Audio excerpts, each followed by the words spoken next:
Paskah buat kita semua. Puji Tuhan, hari Paskah itu jatuh pada hari Minggu, bukan Jumat.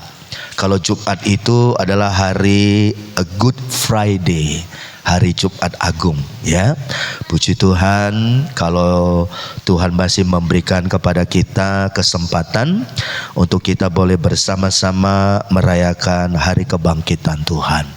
Dan saya nggak bisa membayangkan, saudara, seandainya kalau Yesus Tuhan kita tidak bangkit.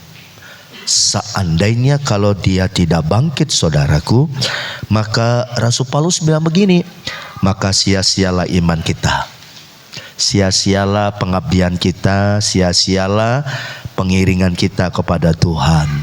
Tetapi Bapak Ibu, Rasul Paulus menegaskan kepada kita dan dia katakan bahwa Kristus sudah bangkit. Puji Tuhan, ya.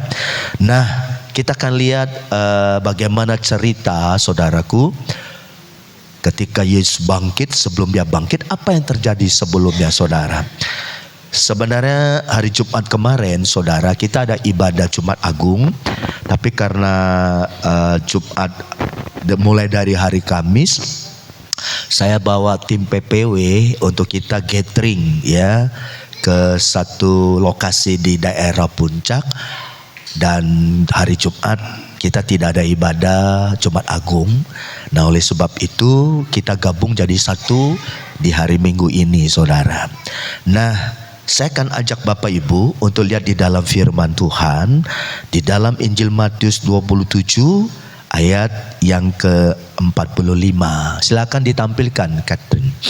Di dalam Matius 27 ayat yang ke-45, saudara, saya akan mengajak saudara untuk kita flashback, ya. Hari ini betul Yesus bangkit dari kematian.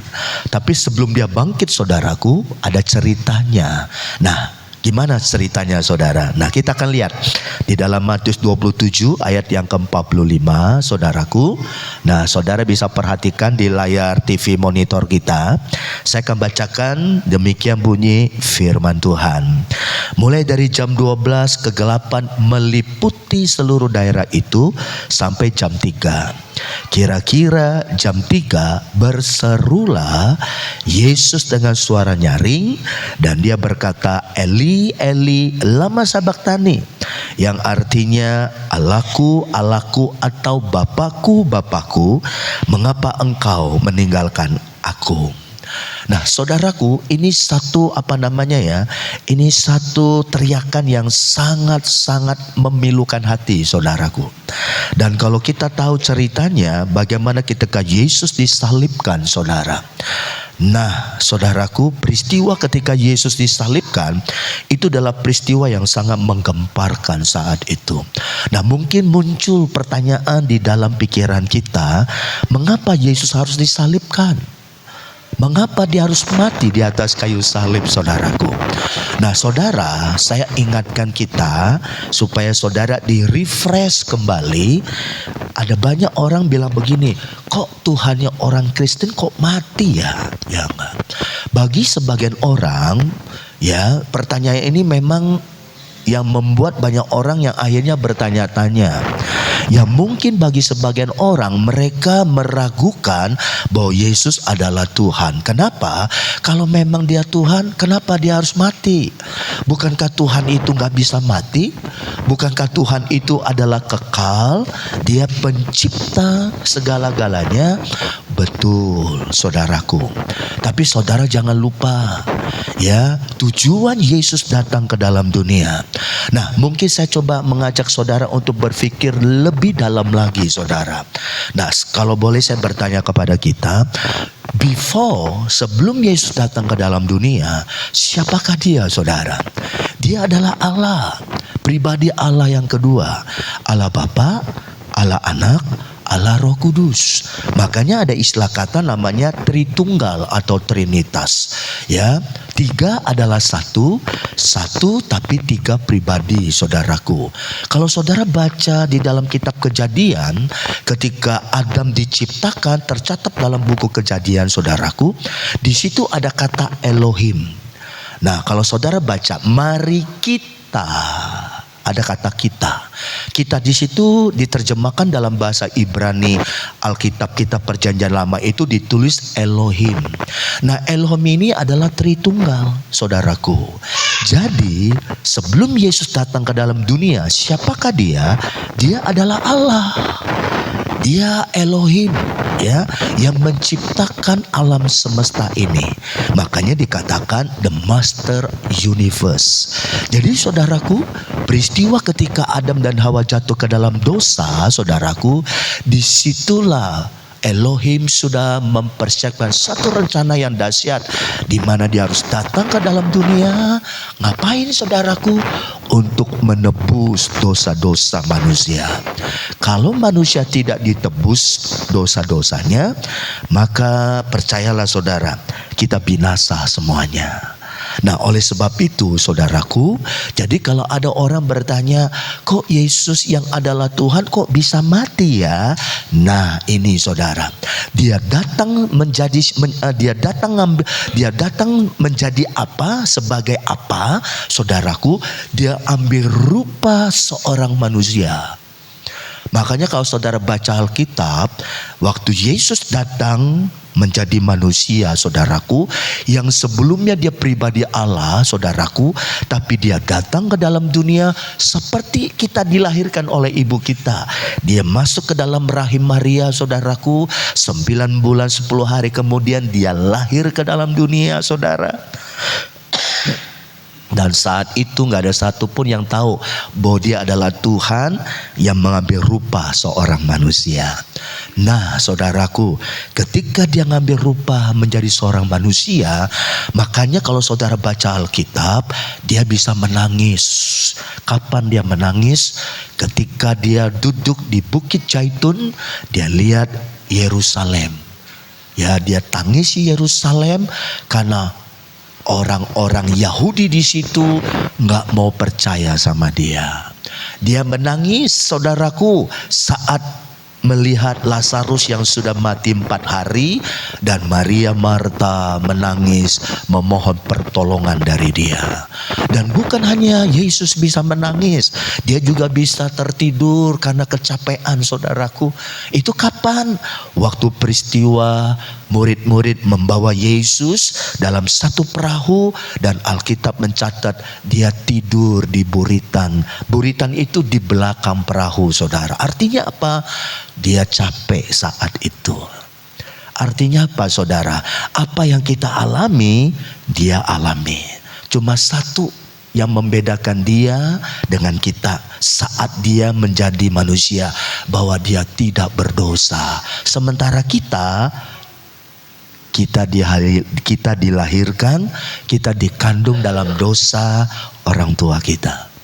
Nah, oleh sebab itu saudaraku, waktu dia datang ambil rupa seorang manusia sama seperti kita, oleh sebab itu dia bisa mati, dalam tanda petik, saudaraku. Ya, dia mati di atas kayu salib. Saudaraku, kalau saudara baca di dalam Alkitab, saya percaya bukan bukan tentara Romawi yang membunuh dia, dalam tanda petik, saudara. Kalau saudara baca dalam satu ayat, dia yang menyerahkan nyawanya.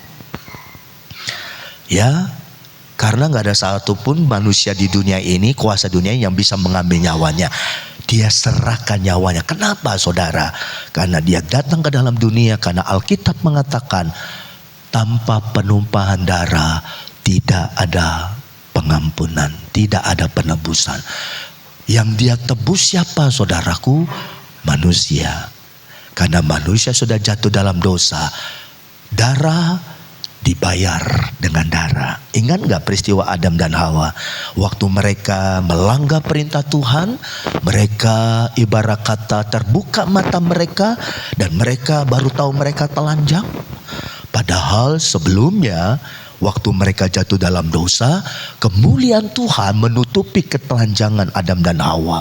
Tapi ketika Adam dan Hawa jatuh dalam dosa, kemuliaan Tuhan itu hilang. Dan mereka sadar mereka telanjang.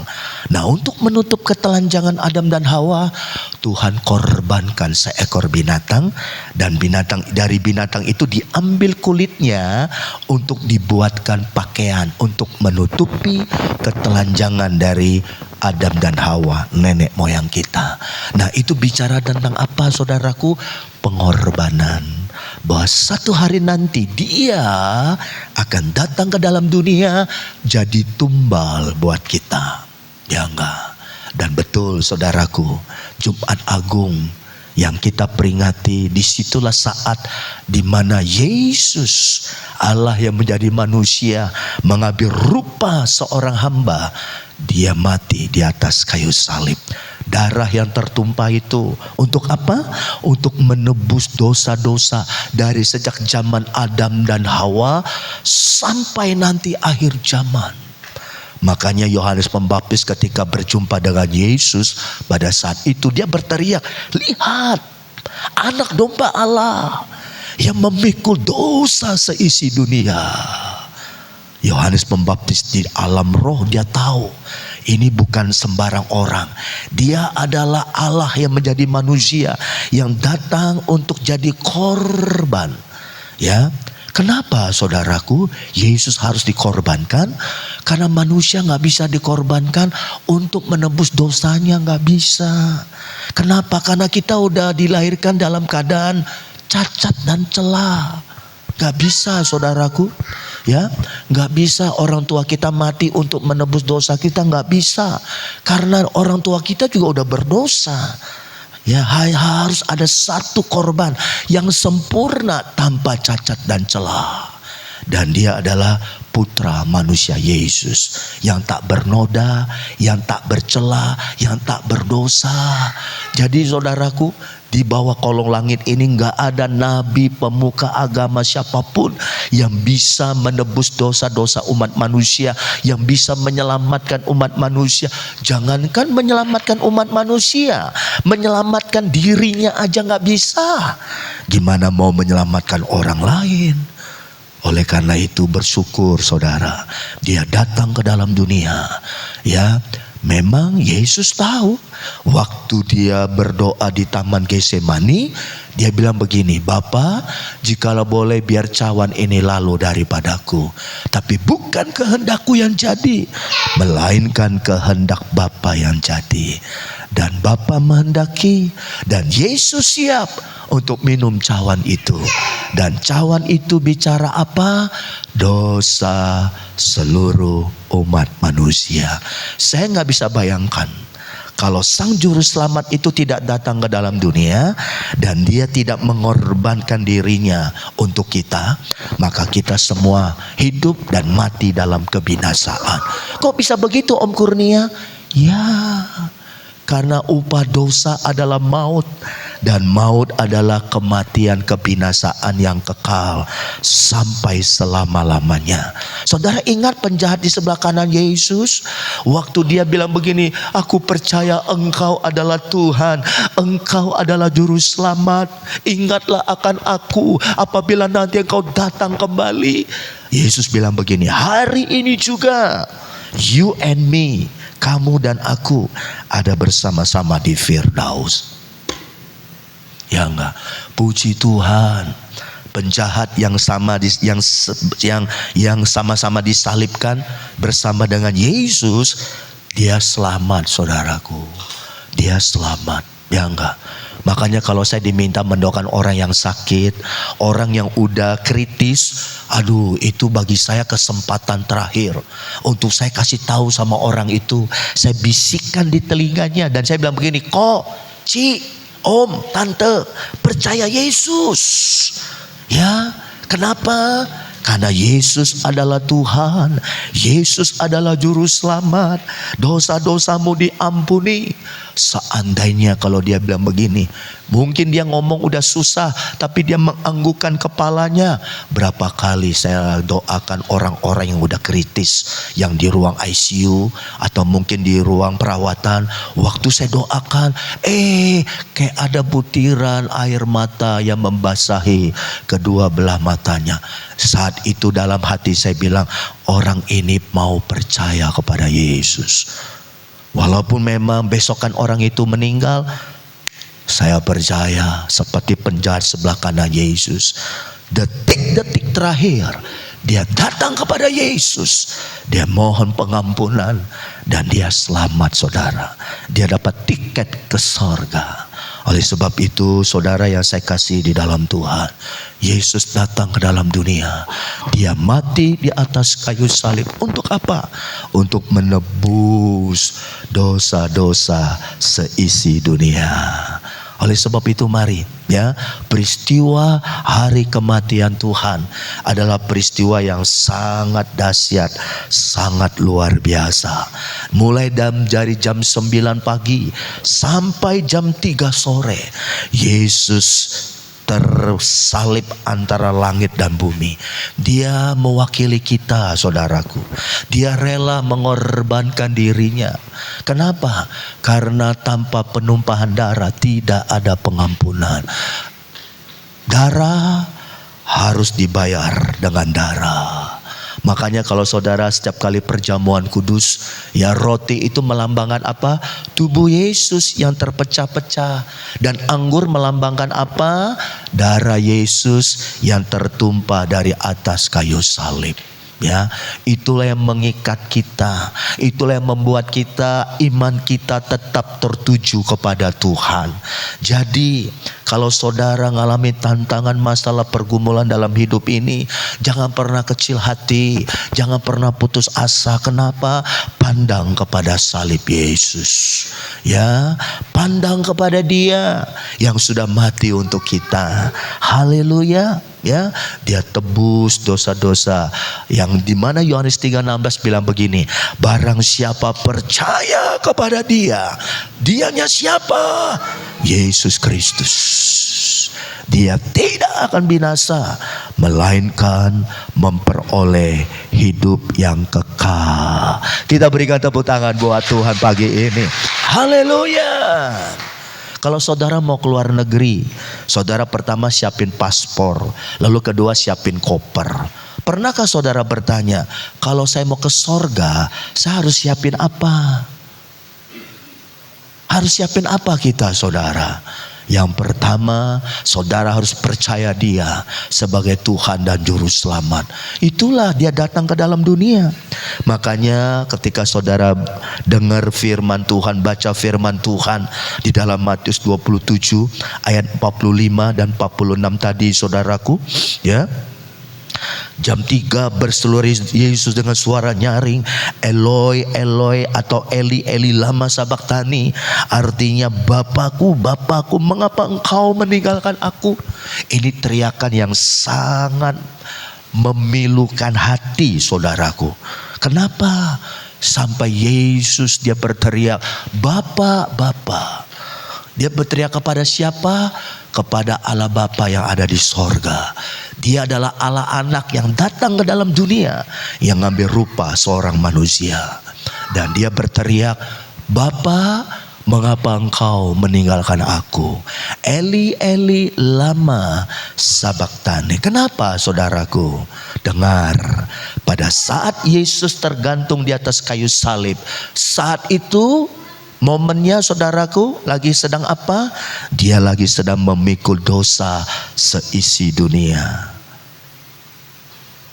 Bapa pribadi Allah yang pertama adalah Allah yang kudus.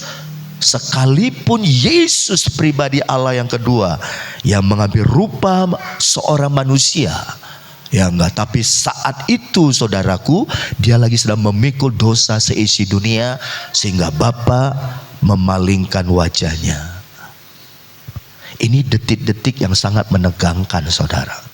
Saat Yesus disalibkan, itu detik-detik yang sangat menegangkan. Saat itulah Yesus merasa sendiri.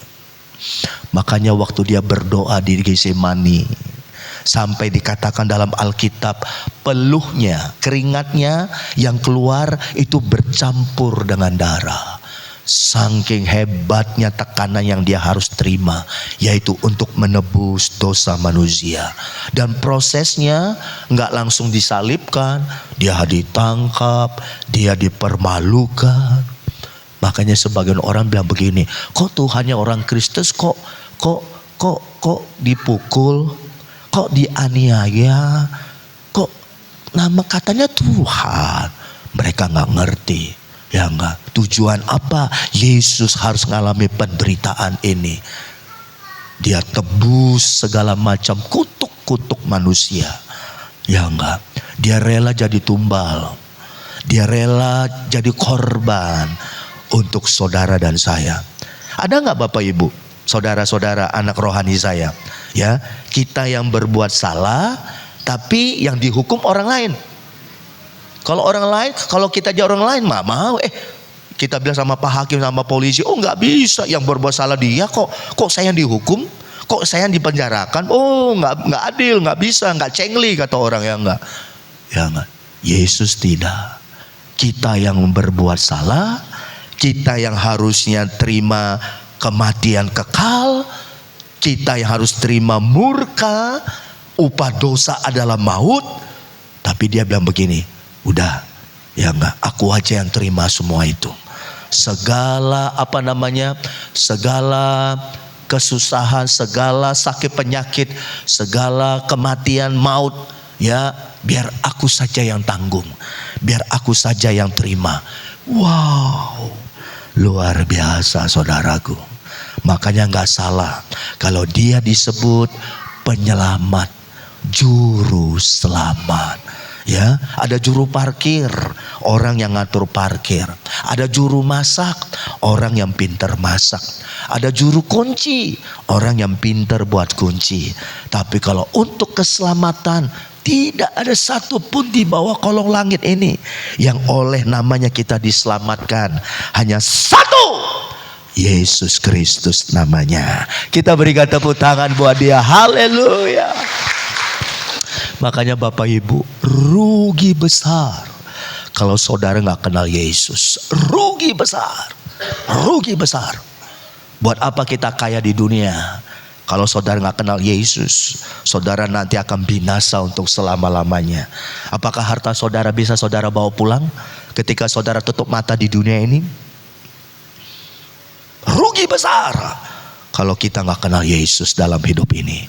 Tetapi beruntunglah engkau kalau selama hidupmu di dunia ini engkau ambil keputusan untuk engkau percaya kepada Yesus. Sebab dia satu-satunya yang dapat memberikan kepastian, keselamatan, hidup yang kekal kepada kita. Amin. Dari mana kita bisa mengalami hidup yang kekal? Dari mana caranya kita bisa waktu kita meninggal kita masuk surga? Itu dimulai dari pengorbanan Yesus. Maka dari itu dia mati di atas kayu salib. Sehingga Alkitab mengatakan barang siapa percaya kepada dia, dosa-dosanya diampuni. Waktu tentara Romawi yang menombak Yesus, ya lambungnya, itu keluar ya darah bercampur air. Saudaraku, konon ya yang nombak lambungnya Yesus itu matanya itu picek satu, saudaraku. Apa itu picek ya? Apa ya? Buta satu. Jadi waktu dia tombak itu keluar darah bercampur air, saudaraku, kena matanya langsung sembuh, saudaraku. Waktu dia terkejut, dia ngalami seperti itu, langsung dia tersungkur. Langsung dia bilang begini, sungguh dia adalah anak Allah. Konon ya tentara Romawi itu mengalami mujizat dari Tuhan, saudaraku. Sejak saat itu dia menjadi perkabar Injil. Ya enggak, konon cerita-cerita Bapak gereja turun temurun ya. Jadi saudaraku, kenapa Yesus berteriak Eloi Eloi lama sabachthani? Karena saat itu Yesus sedang memikul dosa seisi dunia dan Bapa di sorga memalingkan wajahnya. Ya enggak. Semenjak Yesus datang ke dalam dunia, Bapa tidak pernah tinggalkan dia. Tapi ketika Yesus tergantung di atas kayu salib, saat itu Yesus dia benar-benar hanya sendiri. Ya, kalau ditinggal murid-muridnya, oke lah ya. Karena saat Yesus ditangkap di Taman Getsemani ya, dibawa ke Pontius Pilatus dan Raja Herodes, nggak ada satupun murid-muridnya yang mendampingi dia. Tapi saat dia tergantung di atas kayu salib, dia berkata, "Mengapa engkau meninggalkan aku?" Wow, itu keadaan yang sangat Saudara pernah gak ngalami kesendirian? Gak ada orang-orang sekitar kita. Aduh, rasanya hati ini suasana gimana ya, hampa sekali ya gak? Yesus ngalami. Maka dari itu saya bangga punya Tuhan. Kenapa? Apa yang saudara alami, kesusahan, penderitaan, kesepian, Yesus alami. Karena dia alami, dia tahu caranya untuk menolong kita. Amin, saudaraku. Kalau saudara minta tolong sama seseorang yang orang itu gak pernah ngalami seperti kita alami, ya, kita akan bilang, kamu bisa ngomong doang. Contohnya saudaraku, ya, saudara ngalami beban yang berat banget. Saudara datang sama orang, lalu orang itu bilang gini, udah doa aja. Dalam hati kita bilang begini, saya tahu kamu bilang doa, tapi kamu ngalami gak apa yang saya alami? Ya enggak, tapi beda. Ketika saudara ketika ada orang mungkin minta pertolongan saudara bilang, dah kita doa ya. Ketika orang itu bilang doa, saya tahu doa, tapi kamu ngalami apa yang saya alami? Lalu kita akan jawab, apa yang kamu alami, saya alami. Bahkan lebih berat dari apa yang kau sedang hadapi. Maka orang itu akan bilang, oh gitu ya. Betapa dahsyatnya ketika kita bilang sama dia, doa. Kenapa? Karena orang itu bilang, karena kamu juga alami ya Mbak. Yesus ngalami. Kalau saudara ngalami kesusahan, saudara alami pergumulan berat, dia alami waktu dia datang sebagai manusia. Makanya Bapak Ibu, saya mau katakan kepada saudara, saya bangga punya Yesus yang adalah Tuhan dan Juru Selamat saya secara pribadi. Karena dia alami apa yang kita alami. Karena dia alami, dia tahu saudaraku bagaimana caranya untuk menolong kita. Amin saudaraku. Setelah Yesus mati saudaraku, ada 7 perkataan Yesus di atas kayu salib. Nanti satu hari saya akan khotbah tentang 7 perkataan Yesus. Salah satu perkataannya adalah Eli Eli lama sabachthani. Ada 7 perkataan yang Yesus lontarkan, yang Yesus ucapkan saat dia tergantung di atas kayu salib. Nah saudaraku, jam 3 sore tiba-tiba langit jadi gelap. Ya enggak. Dan kalau saudara baca Alkitab, terjadi gempa bumi. Ya enggak. Gempa bumi, kubur-kubur orang-orang yang udah meninggal, yang saat itu saudaraku itu terbelah 2 dan mereka hidup kembali seperti Lazarus. Lazarus 4 hari udah dikubur, hidup lagi saudara. Ya, jadi waktu Yesus mati dia berkata, sudah selesai. Dia tundukkan kepalanya saudaraku. Ya enggak ya, terjadi gempa bumi, fenomena alam. Tirai bait Allah di ruang Maha Kudus terbelah 2. Maksudnya apa saudara?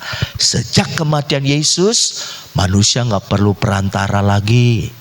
Manusia bisa langsung berjumpa, ketemu, berdoa langsung dengan Tuhan. Ya enggak. Sebelum Yesus datang ke dalam dunia mati di atas kayu salib, manusia perlu perantara. Makanya ada gereja kalau jemaatnya berbuat dosa, dia ngaku dosa sama siapa saudaraku? Ya enggak. Dia ngaku dosa sama siapa? Sama seseorang. Nanti orang itu menyampaikan kepada Tuhan. Itu gambaran dari perjanjian lama. Tapi ketika Yesus mati, tirai bait Allah di ruang Maha Kudus terbelah 2. Berarti tidak ada lagi penyekat antara ruang kudus dengan ruang Maha Kudus. Dia sekali dia mati sampai selama-lamanya. Ya, makanya saudaraku, saudara bisa langsung berdoa dengan Tuhan. Ketika saudara punya pergumulan yang berat, saudara bisa langsung berdoa. Dari hati saudara, saudara bisa langsung datang kepada Tuhan. Ya enggak? Ya, ketika Yesus mati saudaraku, maka orang-orang menurunkan badannya, tubuhnya, mayatnya, lalu dikuburkan di satu daerah, ya, nggak jauh dari Bukit Golgota. Ya, 2022 saya sudah mengunjungi tempat itu, saudaraku. Betul, dari kejauhan bukit itu seperti tengkorak, saudara. Ada dua mata, ada mulut, dari kejauhan. Ya enggak? Nah, ketika Yesus ditaruh orang-orang Yahudi kalau meninggal dikuburkan tuh nggak seperti kita loh, saudaraku, dikebumikan di dalam tanah. Oh enggak, mereka dimasukin goa, saudaraku. Ya, jadi kalau ada bukit-bukit, karena daerah Yerusalem itu bukit-bukit, saudaraku, dan itu ada goa-goa. Jadi orang yang meninggal itu dimasukkan mayatnya ke dalam goa, lalu pintu goa itu ditutup dengan batu yang besar, dan itu yang dilakukan oleh Yusuf Arimatea kepada mayatnya Yesus, saudaraku. Ya enggak. Nah, waktu Yesus udah diturunkan dari atas kayu salib, lalu dimasukkan ke dalam goa, saudaraku, ya. Apa yang terjadi, saudaraku? Apa yang terjadi? Apakah Yesus mati dan selamanya dia mati? Kita akan lihat di dalam Lukas 24. Silakan, Kat, tampilkan Lukas 24. Ayat 1 saya akan bacakan buat saudara. Saudara perhatikan. Tetapi pagi-pagi benar pada hari pertama minggu itu, mereka pergi ke kubur membawa rempah-rempah yang telah disediakan mereka. Mereka mendapati batu sudah terguling dari kubur itu. Dan setelah masuk, mereka tidak menemukan mayat Tuhan Yesus. Sementara mereka berdiri termangu-mangu karena hal itu, tiba-tiba ada dua orang berdiri dekat mereka, memakai pakaian yang berkilau-kilauan. Nah, ini siapakah, saudaraku? Malaikat. Ada dua malaikat turun dari sorga, saudaraku. Ya, ayat yang kelima. Mereka sangat ketakutan dan menundukkan kepala. Tetapi kedua orang itu berkata kepada mereka. Nah, mereka ini siapa, saudaraku? Maria Magdalena dan beberapa wanita-wanita. Mereka pada waktu minggu pagi mereka ingin datang ke kubur Yesus.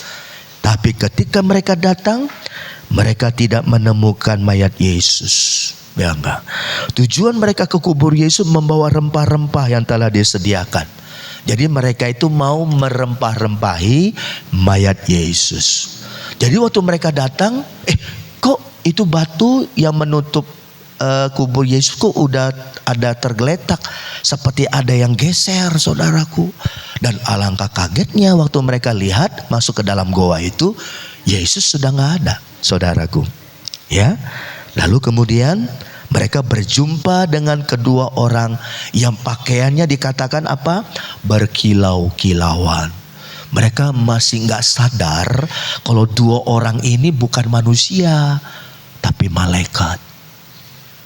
Pernah saudara lihat malaikat? Makhluk sorgawi? Wow, ya nggak? Ada orang kesaksian, mereka diizinkan Tuhan melihat malaikat. Itu pakaiannya terang sekali, ya enggak? Nah, waktu beberapa wanita ini ketemu dengan kedua orang itu yang adalah malaikat Tuhan, lalu malaikat itu berkata kepada beberapa wanita itu, "Mengapa kamu mencari dia yang hidup di antara orang mati? Ia tidak ada di sini. Ia telah bangkit. Ingatlah apa yang dikatakannya kepada kamu ketika ia masih di Galilea." Ya enggak? Jadi dua orang ini bilang sama beberapa wanita yang mau datang ingin merempah-rempahi mayat Yesus. Dan dua orang ini yang mereka nggak sadar bahwa mereka adalah malaikat, saudaraku. Ya, dua orang malaikat ini berkata, "Mengapa kamu mencari dia yang hidup di antara orang-orang mati?" Wow, apa artinya, saudaraku? Apa maksudnya perkataan dua orang malaikat ini? Ia tidak ada di sini. Ia telah bangkit. Jadi saudaraku, yang memberitakan Yesus bangkit dari kematian itu mulai pertama dari malaikat. Ya enggak. Waktu malaikat tuh bilang sama beberapa wanita yang datang ke kubur Yesus, mengapa kamu mencari dia yang hidup di antara orang yang mati? Dia tidak ada di sini. Ia sudah bangkit. Seperti kita peringati hari Minggu ini, saudaraku. Hari Paskah adalah hari kebangkitan Yesus Kristus Tuhan.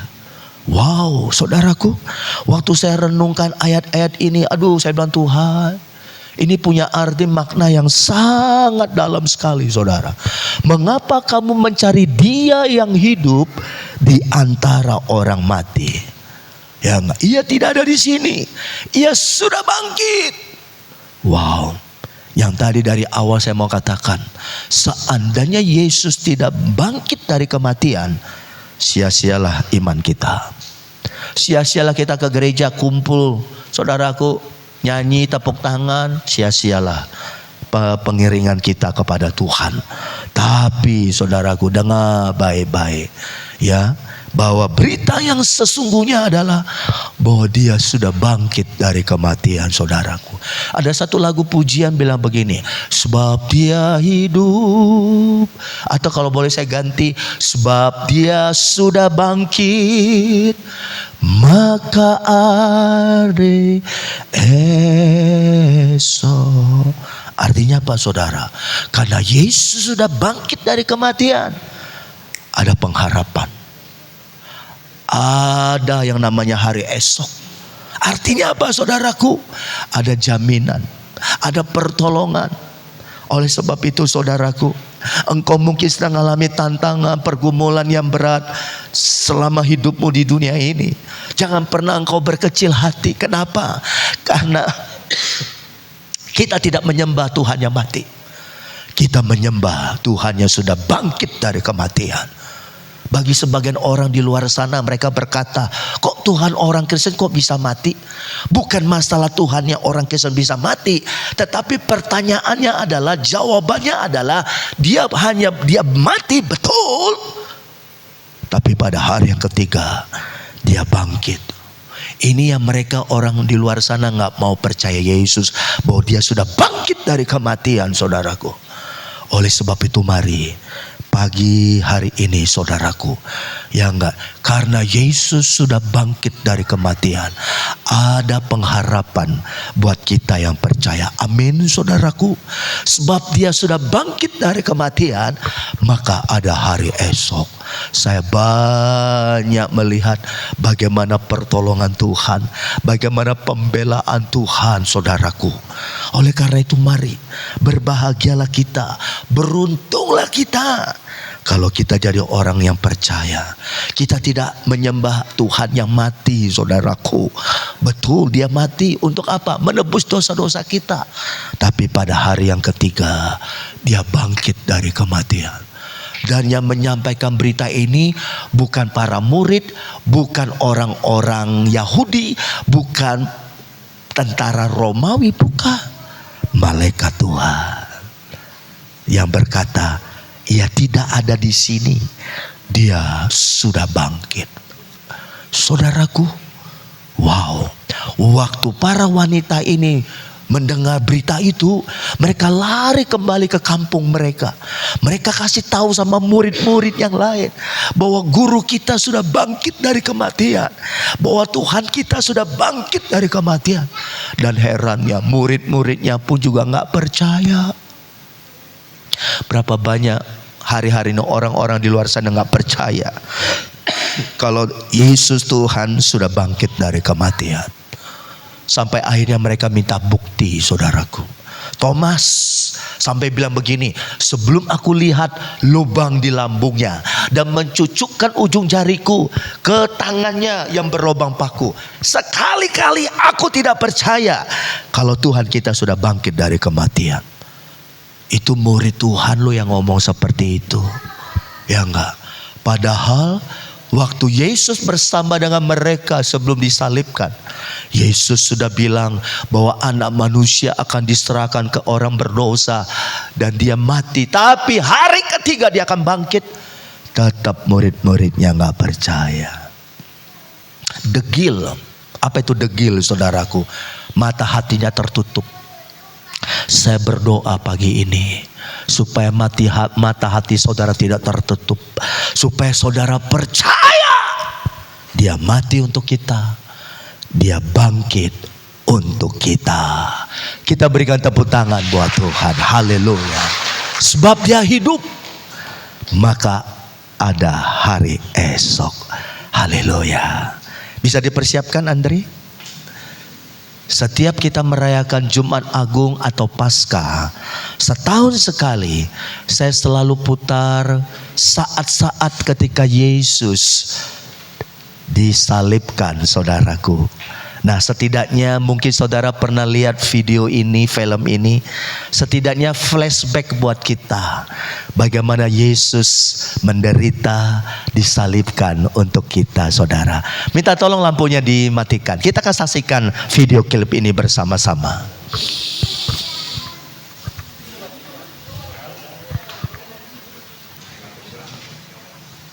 Via Dolorosa, yang artinya jalan salib.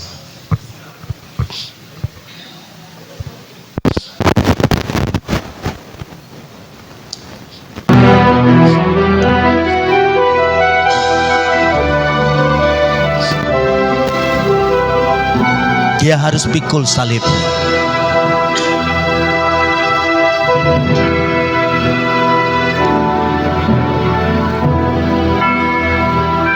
Imam besar Kayafas.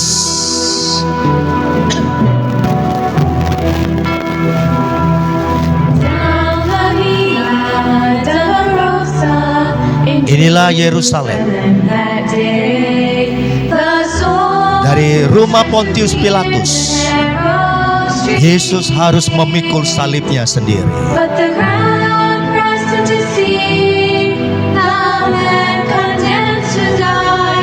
Sepanjang jalan, Yesus diolok, dihina.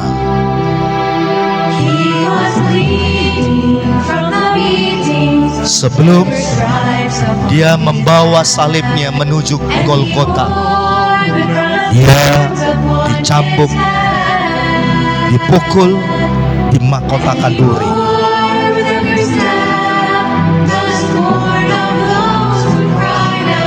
Orang-orang Yahudi membuli dia, menghina.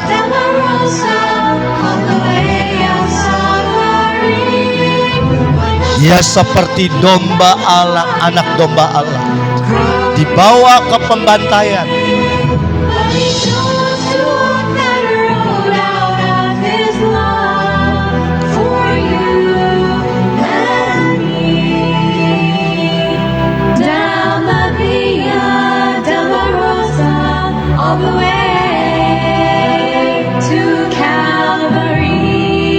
Kalvari adalah bukit tengkorak, Golgota.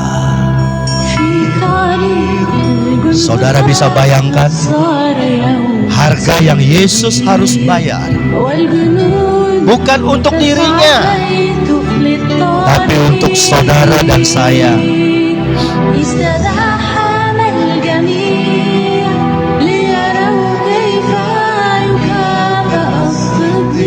Mereka pikir mereka membunuh Yesus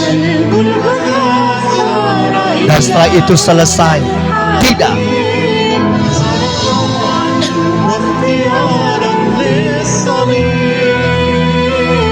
Tangannya dipakukan,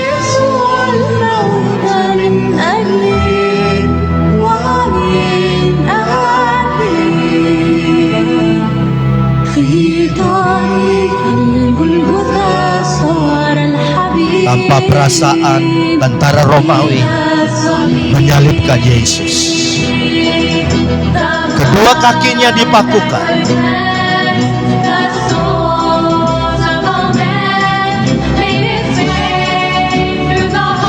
darah menetes, darah yang kudus tanpa noda dan celah.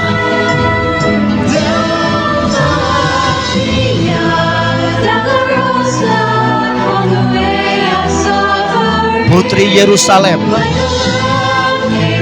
meratapi dia. Di atas salibnya ditulis Yesus orang Nazaret.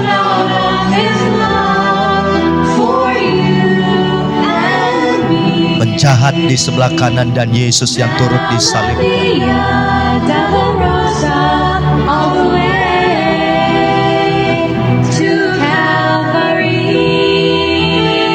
Sampai dia berkata, "It's finished," sudah selesai.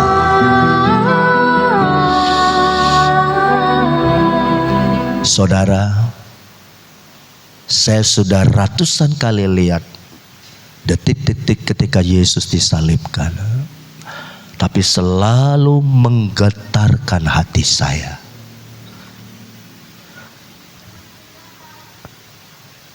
Saudara bangga punya Yesus yang mati untuk kita.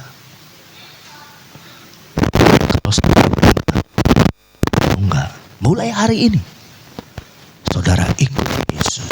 Apapun susah senangkah, miskin kayakah, itu tidak bisa memisahkan kita dengan Dia. Karena keselamatan hanya ada di dalam Dia, saudara. Mari pagi ini saya undang tim PPW maju ke depan. Lampu jangan dinyalakan, tetap aja. Saya mau saudara perbaharui komitmen saudara untuk Tuhan.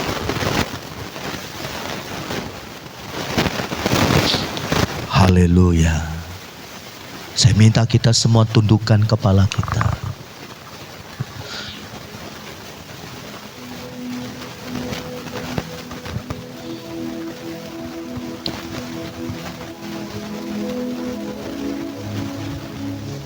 Barang siapa percaya kepada Dia, tidak akan binasa, melainkan memperoleh kehidupan yang kekal.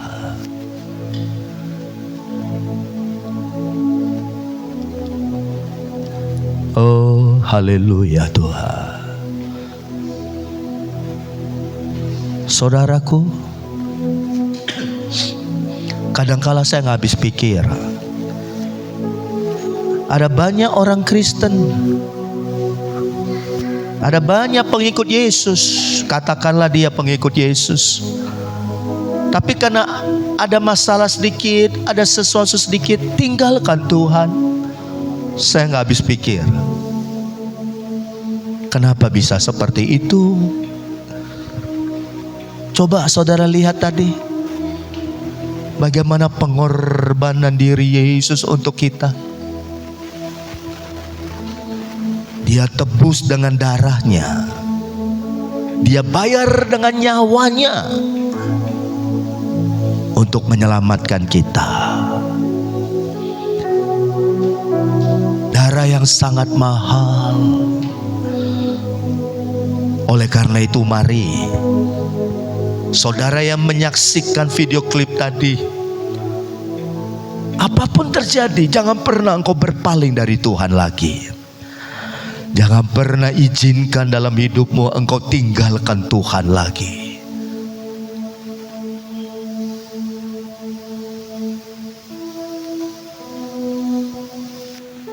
Mari pagi ini buka hatimu lebar-lebar. Apa yang ingin saudara katakan sekarang kepada Tuhan? Setiap kali saya lihat video klip ini, saya menangis, bukan karena sedih, bukan. Tapi saya menangis terharu, bangga melihat Yesusku, Tuhanku, rela jadi tumbal, dikorbankan untuk kita. Haleluya Tuhan. Oh, terima kasih. Pernah saudara lihat pemuka-pemuka agama di dunia ini yang seperti Yesus? Nggak ada, saudaraku. Oleh karena itulah Kisah Rasul 4 ayat 12 berkata, Di bawah kolong langit ini tidak ada yang namanya, yang oleh namanya kita diselamatkan, kecuali nama Yesus. Haleluya. Mari saya jemput kita bangkit berdiri. Dan pagi ini saudaraku, siapa yang mau berkata dalam hatinya dan berkata, Tuhan, mulai hari ini Tuhan, aku mau percaya dan aku mau menyerahkan hidupku kepadamu Tuhan.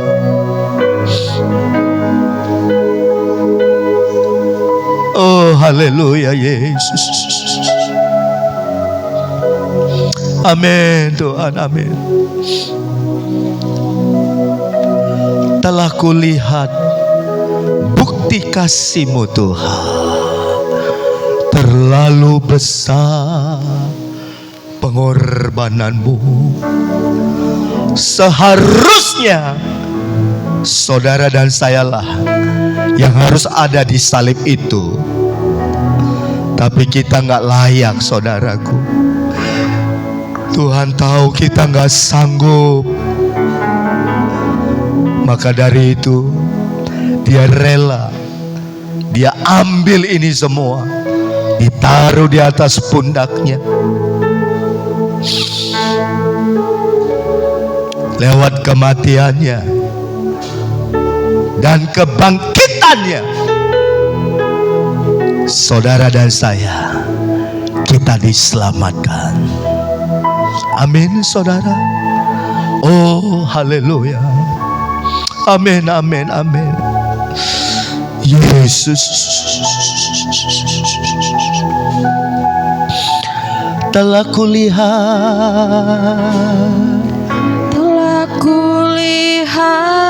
amin, bukti kasih-Mu.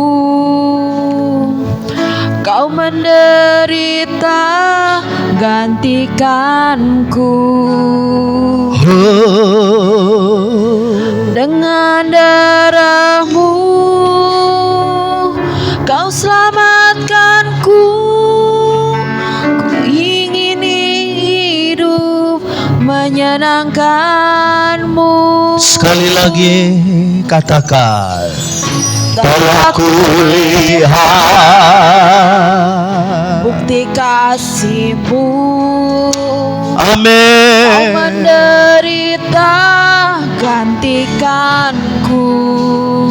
Dia mati untuk kita, dengan darah-Mu, tapi Dia bangkit juga untuk Kau kita. selamatkanku. Sebab Dia hidup, Kini ku maka ada hari esok. hidup menyenangkan-Mu. Bersama-sama katakan, terlalu besar kasih-Mu Bapa. Pengorbanan yang Kau berikan bagiku Terlalu mahal.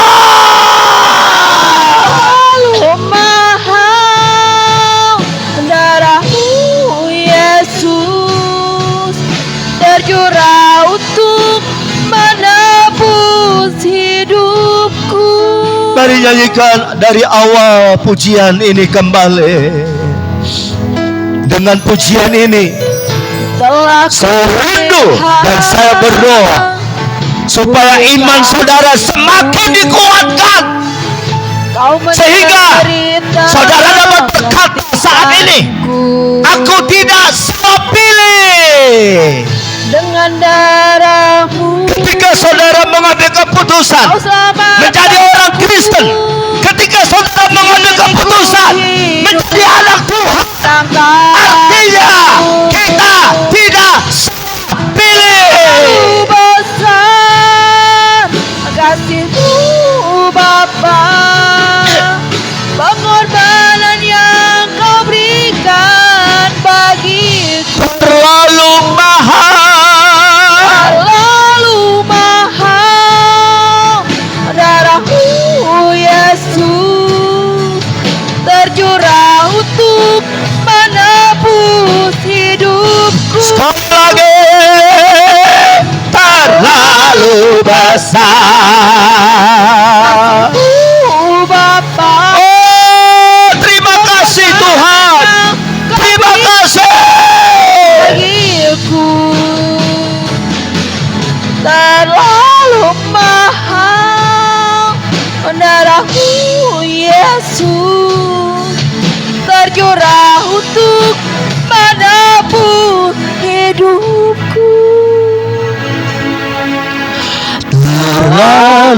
besar. Bapa, pengorbanan yang kau berikan bagiku Terlalu mahal. terlalu mahal. Darahmu Yesus tercurah untuk menebus hidupku. Terlalu besar. Terlalu besar. Bapa, pengorbanan yang kau berikan Ini bagi kami Tuhan. Ini kami. darahmu Yesus tercurah untuk menebus hidupku. Terlalu besar. Terlalu besar. Terlalu apa pengorbanan yang kau berikan bagiku. Terlalu mahal. Terlalu mahal. Darahmu Yesus Tercurah untuk menebus hidupku. diriku.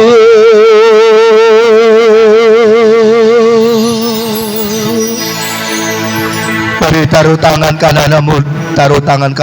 kananmu di dadamu. Haleluya. Saya akan doakan saudara saat ini. Haleluya. Terlalu besar kasih-Mu Bapa, pengorbanan yang kau berikan bagiku. Terlalu mahal. Darahmu Yesus Tercurah untuk menebus hidupku. saudara.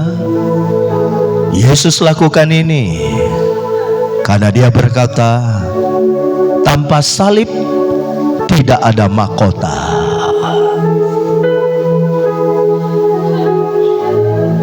Taruh tanganmu di dadamu sekarang. Kalau saudara yang alami beban berat, tantangan, cobaan, lihat Yesus.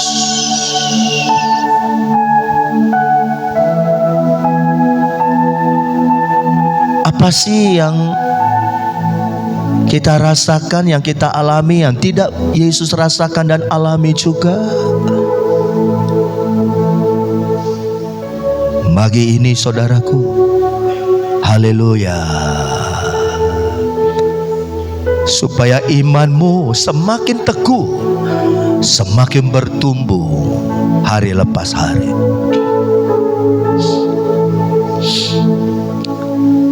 Terima kasih Tuhan Yesus, Engkau disalibkan, Engkau mati bagi kami untuk menebus dosa salah hidup kami. Pengampunan hanya ada di dalam Engkau. Dan Tuhan, Kau lihat tangan-tangan umat-Mu saat ini. Engkau lihat tangan-tangan umat-Mu yang ditaruh di dadanya masing-masing. Apabila ada di antara kami yang mungkin lagi sedang sedih hari ini, mungkin lagi sedang berbeban berat, atau mungkin merasa sendiri, gak ada yang peduli, atau mungkin ada di antara kami hari ini yang rasa-rasanya udah hidup dalam keputusasaan. Pagi ini, lewat kematian dan kebangkitan Tuhan, kami boleh disegarkan kembali, kami boleh dipulihkan kembali, supaya iman kami tidak pernah terpuruk.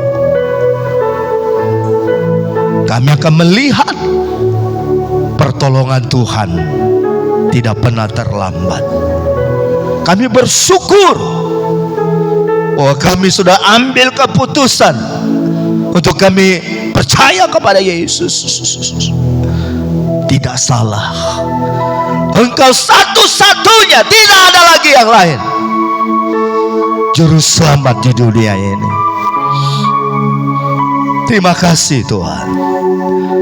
Pagi ini Engkau lihat sekali lagi, jamah kami satu persatu, yang lemah, yang sedang alami kesendirian, keputusasaan, yang mungkin lagi sedang mengalami pergumulan yang berat. Jamah kami ya Tuhan, karena Engkau sudah bangkit dari kematian. Karena Engkau sudah bangkit dari kematian, maka ada hari esok buat kami. Terima kasih Tuhan Yesus. Lawat kami pribadi lepas pribadi. Apabila ada di antara kami yang hadir hari ini, yang udah mulai tawar hati, yang udah mau tinggalkan gereja, apalagi tinggalkan Tuhan, ampuni kami Tuhan.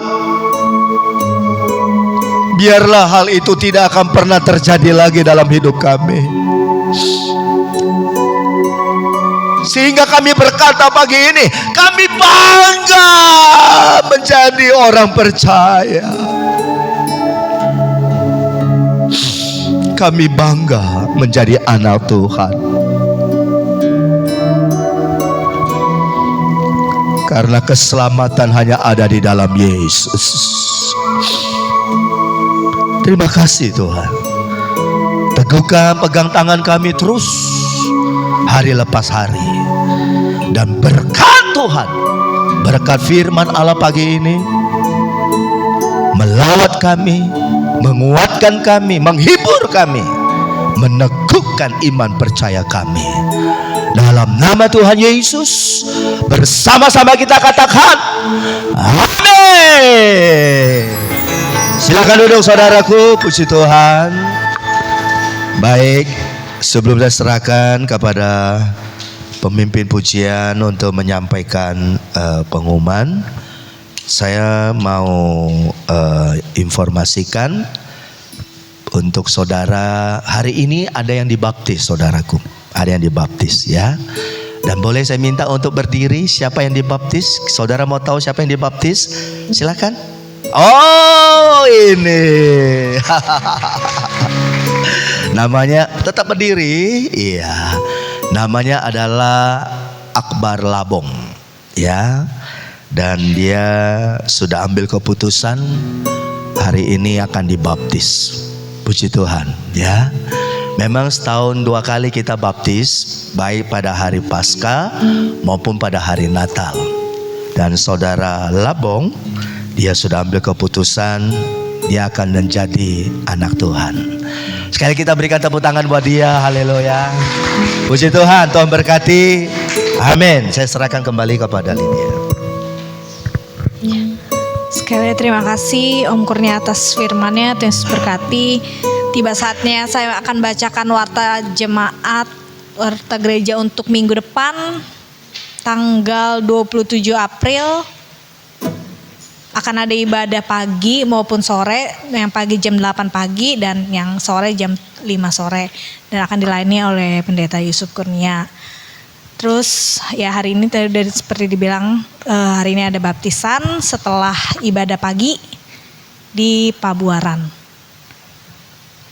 Ada pray meeting pasca bersama ya Om ya, tanggal 22 April 2025 jam 10 sampai jam 12. Yang mau ikut bisa daftar ke Om Kurnia ya. Oh ya, langsung ke Om Kurnia yang mau ikut untuk pasca bersama tanggal 22 April ya Bapak Ibu Saudara bisa langsung hubungi Bapak Gembala. Next, ibadah wanita setiap tempatnya di GBI Basilea. GBI Basilea, ruang Resitol Hall lantai 2 ya Bapak Ibu Saudara ya. Itu di Gading Golf Boulevard nomor 888 Gading Serpong ya Bapak Ibu Saudara. Jadi yang mau ikut mungkin nanti koordinasi dengan Bapak Gembala. Dan ibadah kaum wanita setiap hari Selasa jam 7:30 malam via Zoom. Yang kaum ibu yang ingin bergabung bisa hubungi Ibu Vera atau Ibu Nunu. Dan ibadah wanita juga untuk onsite-nya hari Sabtu 26 April 2025 jam 4:30 di tempat ini. Doa terobosan diadakan setiap hari Kamis jam 7:30, hanya 1 jam Bapak Ibu Saudara. Jadi untuk Bapak Ibu Saudara bisa ikut kalau udah pulang kerja bisa langsung ikut doa terobosan. Dan ibadah Youth Next Gen setiap hari Sabtu jam 7 malam di tempat ini. Untuk kaum muda, kaum mudi yang mau bergabung bisa hubungi Rika atau Timotius. Dan ibadah sekolah minggu akan diadakan setiap hari Minggu jam 10:30 setelah ibadah pagi ya. Dan bisa hubungi Priscilla atau Grace. Dan kebersihan untuk minggu ini Sabtu 26 April itu akan dilaksanakan oleh kaum pria. Dan gemar membaca Alkitab untuk Bapak Ibu Saudara yang ingin bergabung bisa hubungi Ibu Nunu atau Priscilla ya Bapak Ibu Saudara, baca 1 hari 1 pasal. Ya mungkin itu aja pengumumannya untuk minggu ini. Dan berkati. Tiba saatnya kita memberikan yang terbaik. Kita menyiapkan persembahan kita. Nanti saya minta Kak Diana untuk berdoa. Mari kita berdoa. Terima kasih Tuhan atas segala berkat yang telah Kau berikan Tuhan dalam 1 minggu ini ya Bapa. Kiranya Tuhan berkati setiap kami ya Tuhan, agar kami juga boleh selalu memberkati gerejamu Tuhan, memberkati orang lain ya Bapa melalui apa yang telah Kau berikan. Terima kasih Tuhan. Kami siap memberi dalam nama Tuhan Yesus. Haleluya. Amin. Yang bertugas Kevin gak ada ya? Kevin mungkin bisa digantikan dengan Epen ya? Persembahan Pen. Oh, Papa. Oh iya udah boleh Om. Siapa? Ayo Pen, gak apa-apa Pen. Persembahan. Kita memberikan yang terbaik Bapak Saudara. Kita mau angkat pujian sebab Dia hidup.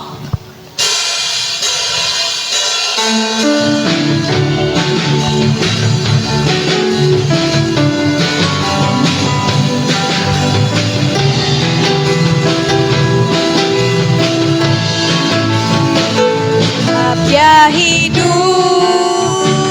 ada hari esok. Sebab Dia hidup, ku tak gentar, karena ku tahu Dia pegang hari esok. Hidup jadi berarti sebab Yesus hidup. Sebab Dia hidup, ada hari esok. Sebab Dia hidup, ku tak gentar, karena ku tahu Dia pegang hari esok. Hidup jadi berarti sebab Yesus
besar terhabiskan Yesus hidup. Ada hari esok sebab Dia hidup. Ku tak gentar karena ku tahu Dia pegang hari esok. Hidup jadi berarti sebab Yesus hidup. Hidup jadi berarti sebab Yesus hidup. Hidup jadi berarti sebab Yesus hidup. Tuhan Yesus memberkati persembahan Bapak Saudara sekalian. Tiba saatnya kita mengakhiri ibadah kita pada pagi hari ini. Saya undang untuk bangkit berdiri. Nanti doa syafaat akan dilayani oleh Ibu Gembala. Kita mau angkat pujian karya terbesar.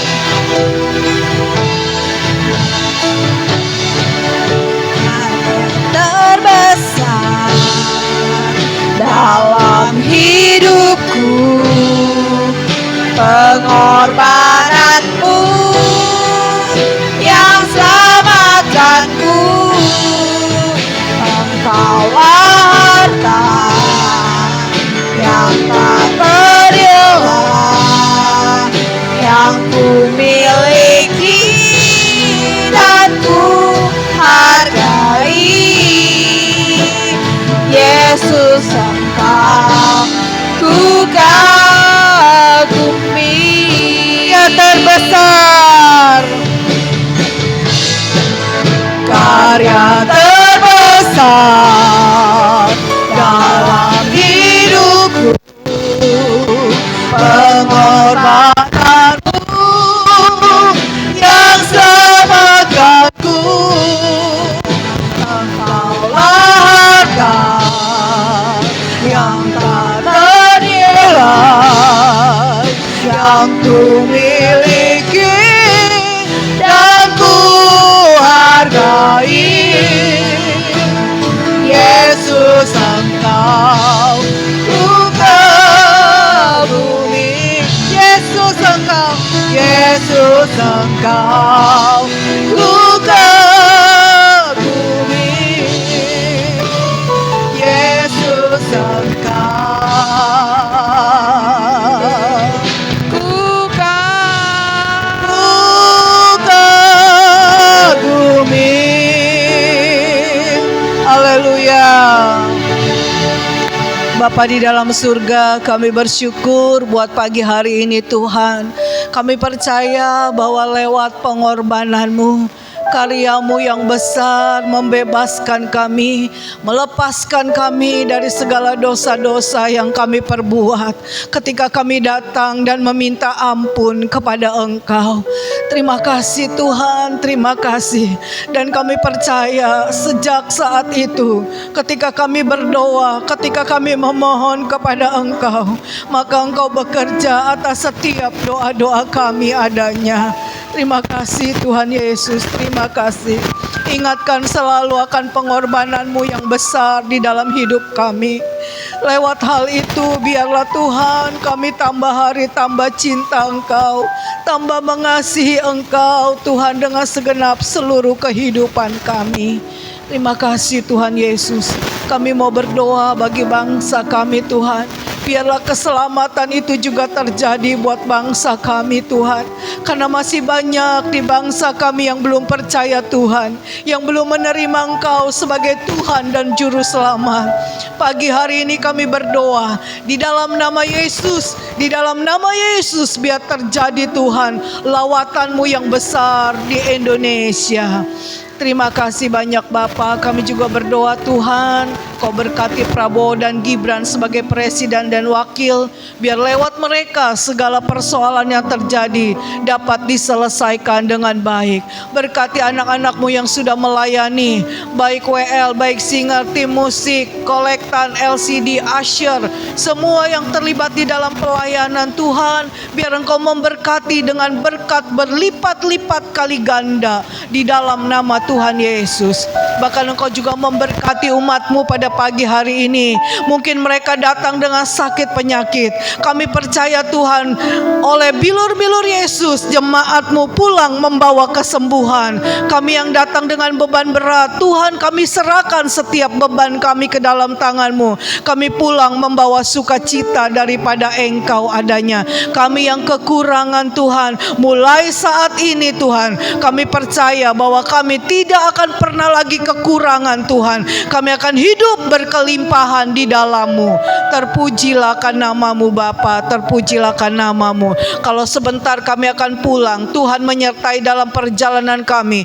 Tutup bungkus dengan kuat kuasa-Mu. Kembalikan kami pada minggu depan Tuhan. Kami bersama-sama ada di dalam rumah Tuhan. Di dalam nama Yesus kami sudah berdoa dan mengucap syukur. Haleluya.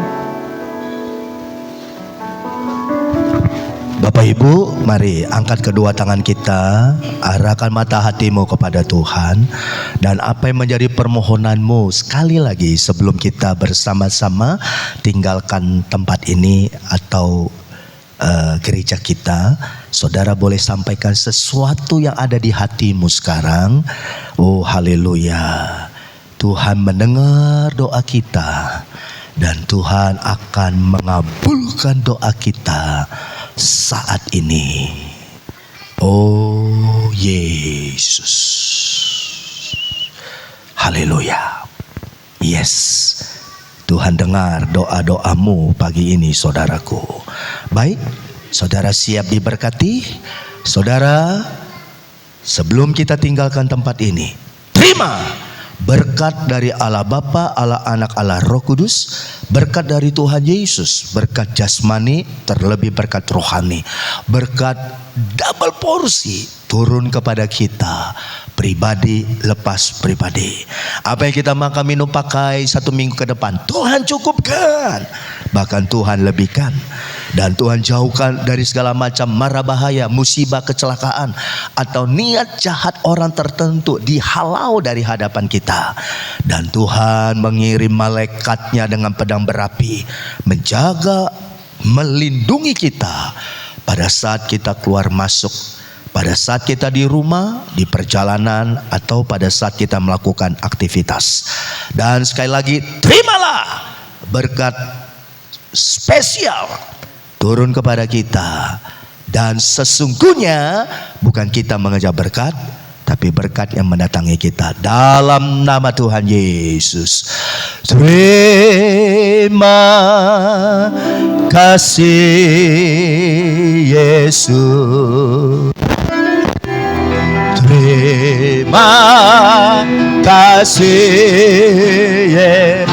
Dan pulanglah engkau disertai oleh Tuhan, diberkati oleh Tuhan, hidupmu dipelihara oleh Tuhan.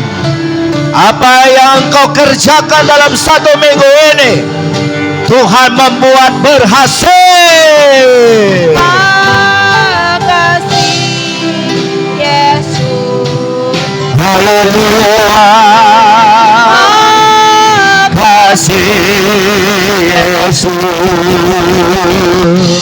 puji syukur hanya bagimu, terima kasih Yesus. Selamat pagi, selamat hari Paskah. Tuhan berkati kita. Haleluya.